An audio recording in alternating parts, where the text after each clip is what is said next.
Esse é o Ancapso e nós vamos falar sobre a reunião entre os ministros do STF e os banqueiros, inclusive o André Esteves, que parece deixou os ministros apavorados com a lei Magnitsky. Tem mais informação nova, tá?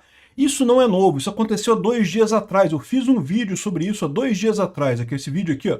Gilmar Moraes e André Esteves se encontraram em Brasília, estão discutindo como resolver o problema, né? Então, agora o que a gente tem agora é mais informações, saíram mais informações dessa reunião, mas são informações relevantes. Essa notícia foi sugerida por Descobri que o Peter é o Papai Noel, Leandro Original MT e várias outras pessoas. Obrigado aí ao pessoal que sugeriu notícias lá no nosso site, no visãolibertaria.com. E obrigado a você que está assistindo o nosso vídeo. Se você gosta do nosso conteúdo, por favor, deixe o seu like e se inscreva aqui no canal, né? Pois bem, sobre essa mesma reunião, essa reunião aconteceu há 2 dias atrás, tá? Há 2 dias atrás saiu uma nota na coluna da Bela Megali falando sobre isso aqui, e eu fiz um vídeo sobre isso, falando tudo que estava acontecendo e coisa e tal, mas a coluna da Bela Megali não falava muita coisa, falava só que teve a reunião e coisa e tal, entre o André Esteves e o pessoal do STF, tinha outros banqueiros envolvidos também. Tudo foi coordenado pelo Nhonho, lembra? O Rodrigo Maia, né? Lembra? Ele agora parece que é diretor numa entidade de bancos e coisa e tal. Ele teria organizado esse encontro entre vários banqueiros e o pessoal do STF para explicar o que é a Magnitsky, como é que funciona, como é que é a coisa na prática, né? E aí, enfim, essa reunião existiu de fato e agora a gente tem mais informações sobre elas, muito interessantes as informações. Olha só o caso aqui, né? O encontro ocorre diante de incerteza sobre o alcance das medidas dos Estados Unidos e seus reflexos no sistema financeiro nacional. Tá todo mundo achando que, não, é uma lei lá fora, beleza, não tenho nada nos Estados Unidos, não tenho bens nos Estados Unidos, não tem problema para mim, né? E a gente já explicou que isso não é bem verdade. E, aliás, segundo estão dizendo aqui, os ministros do STF saíram apavorados desse encontro, né? Então, em meio à pressão de sanções dos Estados Unidos, os ministros do STF buscaram esclarecimentos com banqueiros sobre possíveis desdobramentos da Lei Magnitsky. Essa informação é do jornal O Globo, mas é uma informação mais recente. Aquela coluna da Bela Megali de 2 dias atrás, eu já falei o que tinha ali. O encontro reuniu Alexandre de Moraes, Gilmar Mendes e Cristiano Zanin e ocorreu diante das incertezas sobre o alcance dessas medidas e seus reflexos no sistema financeiro nacional e internacional também, tá? Porque, de novo, esse pessoal pode ser sancionado lá na Europa. Os bancos europeus não vão querer fazer negócio com quem é sancionado pela Lei Magnitsky. Então não é só nos Estados Unidos, no final das contas, não, né?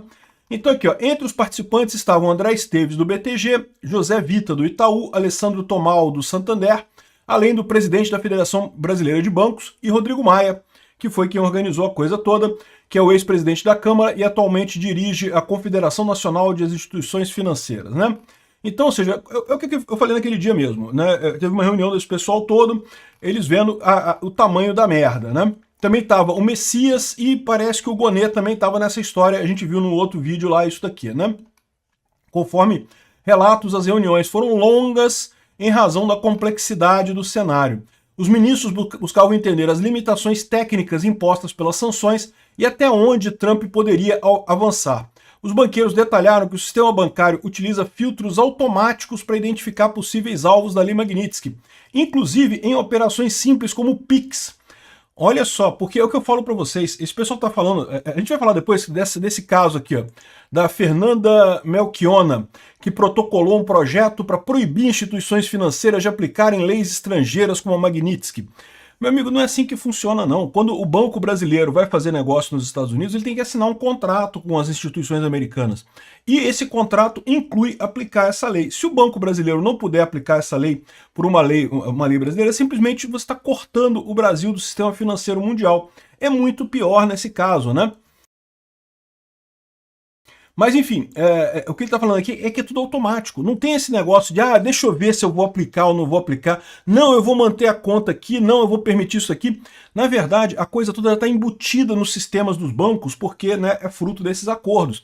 E quem controla isso é o OFAC, é o BESCENT lá nos Estados Unidos.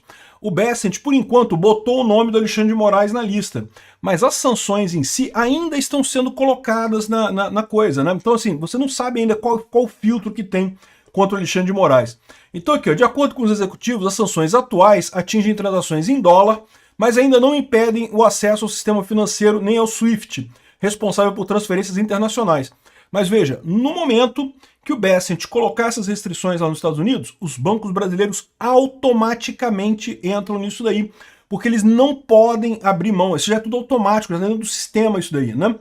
E conforme a publicação, um dos representantes declarou que a situação é corrigível nesse momento, mas alertou para o risco da advogada Viviane Barsi, a mulher de Moraes, também ser alvo da lei futuramente. Então, ou seja, é aquilo que a gente vem falando, é muito provável que o Trump inclua ela na condição de aliado ao Alexandre de Moraes, né? Sobre outros ministros, os banqueiros consideraram improvável que sejam alcançados pelas sanções no curto prazo, segundo informações obtidas dos Estados Unidos. No entanto, admitiram que não há como prever os próximos passos do Trump.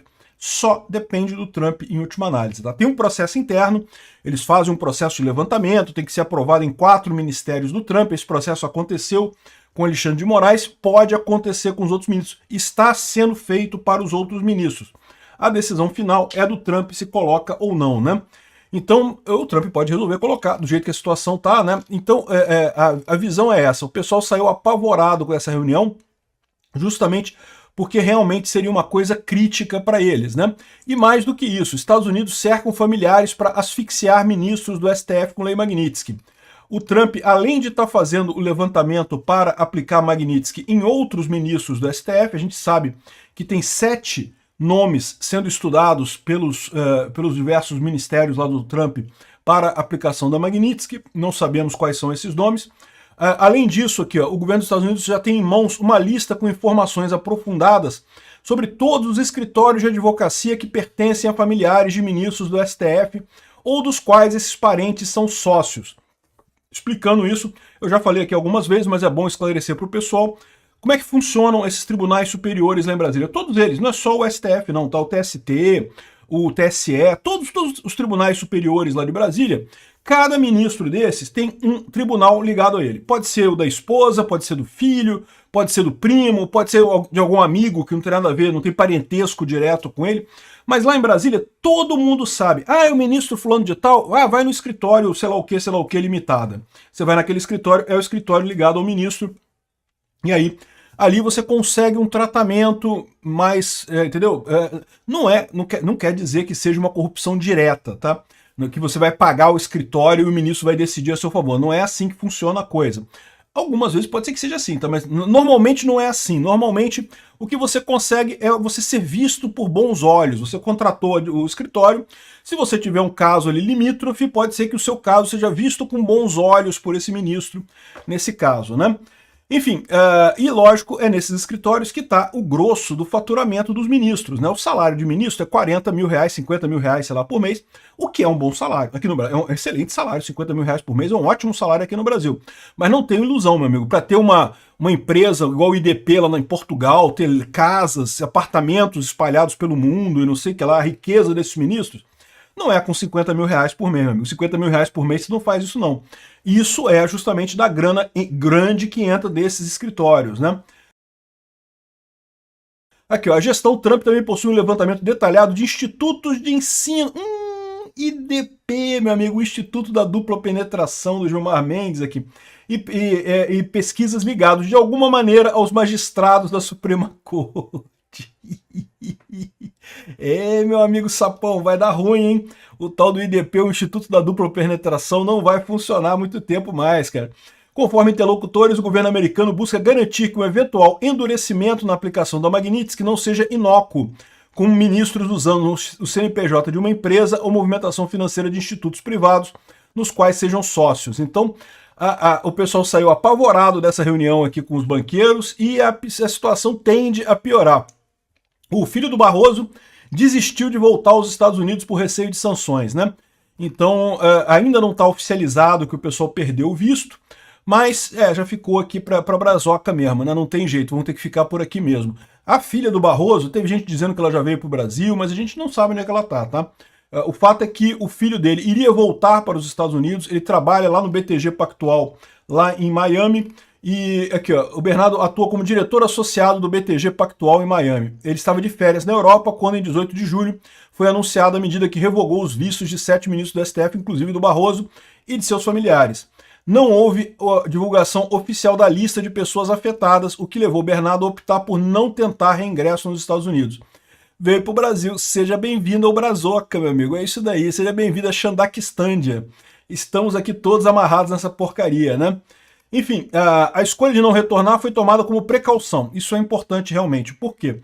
Se você tenta entrar nos Estados Unidos e é negado o seu visto, é muito mais complicado para você entrar depois disso. Então é melhor você não tentar. Nem tentar ir para lá se você está na dúvida se você vai passar ou não, né? Eu dou esse conselho não só para os familiares do Barroso, mas para todo mundo dentro do TSE e do STF que estava envolvido nessas censuras e coisa e tal, porque se você lembrar bem, no início do ano, o Marco Rubio já falou que qualquer pessoa envolvida em censura estaria com o visto suspenso nos Estados Unidos, né?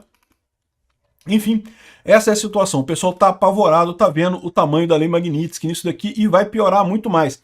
Como os ministros falaram, os banqueiros falaram, ainda tem pouca coisa ligada da Lei Magnitsky no filtro do Alexandre de Moraes. Eles ainda podem ligar muito mais coisa no filtro, e o filtro é automático. O Scott Bessent aperta um botão lá no computador dele, lá, meu amigo, acabou. Pix para o Xandão, até Pix para de funcionar para o Xandão aqui no Brasil, porque o Banco Central também tem acordos de cooperação com os Estados Unidos, também é obrigado a obedecer esse tipo de coisa, né? Aí vem a moça aqui, a dona Fernanda Melchiona, que é uma esquerdista, que não, que eu vou fazer uma lei que proíbe instituições financeiras de aplicarem Lei Magnitsky no Brasil, né? Isso aqui é uma idiotice, porque o que acontece? São contratos que as instituições financeiras assinaram para poder ter acesso ao mercado americano, para poder investir lá, para poder ter conta em dólar, não sei o que lá.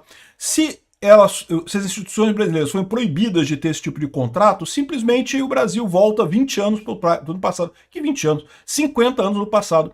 Os bancos no Brasil vão quebrar todos eles, né? É uma idiotice sem tamanho isso daqui. Esse pessoal achando que vai resolver o problema com esparadrapo. Tá achando que vai resolver perna quebrada com esparadrapo. Não dá, meu amigo. Perna quebrada, tu vai ter que engessar. Talvez tenha que fazer até cirurgia para corrigir esse problema aqui. Extirpar o tumor que tem ali no STF e de repente corrigir esse problema, né? Enfim. E, ao mesmo tempo, a blogueira aqui da CNN está afirmando que os Estados Unidos estão mapeando escritórios de advocacia de familiares do STF, inclusive o IDP do Gilmar Mendes, é o que eu estava falando antes. Até o IDP, meu amigo, o Instituto da Dupla Penetração do Gilmar Mendes, vai entrar nessa parada. É brincadeira?